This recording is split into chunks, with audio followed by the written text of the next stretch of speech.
Doctor BR Ambedkar Konaseema జిల్లా ఆత్రేయపురం మండలం వాడపల్లి దివ్యక్షేత్రంలో వేంచేసిన శ్రీ వెంకటేశ్వర స్వామి ఆలయంలో ప్రధాన హుండీల లెక్కింపు చేపట్టినట్లు ఆలయ ఈవో డిప్యూటీ కమిషనర్ నల్లం చక్తర్రావు తెలిపారు.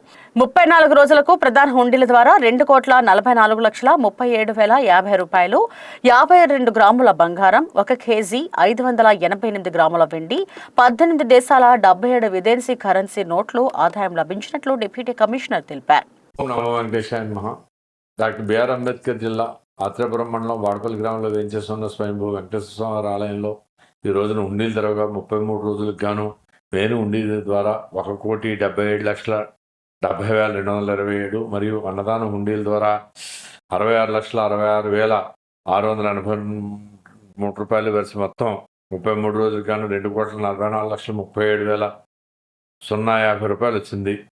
బంగారం 52 గ్రాములు, వెండి 1 కేజీ 588 గ్రాములు వచ్చినది. మరియు 18 దేశాల నుంచి 27 విదేశీ కరెన్సీ నోట్లు వచ్చినాయి. అలా పర్యవేక్షణాధికారిగా D Sureshbabu, assistant commissioner Mandapalli EO మరియు ఎస్టీపీ శ్రీనివాస్ తనిఖీదారు వారు Rajahmundry, B Narendra Kumar EO third grade, M Satyanarayana EO group దేవాలయాలు వెలిచారు. అర్చస్వాములు, వేదపండితులు, గ్రామస్తులు, ధర్మకర్తల మండలి చైర్మన్, ధర్మకర్తల మండలి సభ్యులు, సేవకులు, కెనరా బ్యాంక్ వారి సహకారంతో ఈ కార్యక్రమాలను పూర్తి చేయడం జరిగింది. ఓం నమో వెంకటేశాయ నమః.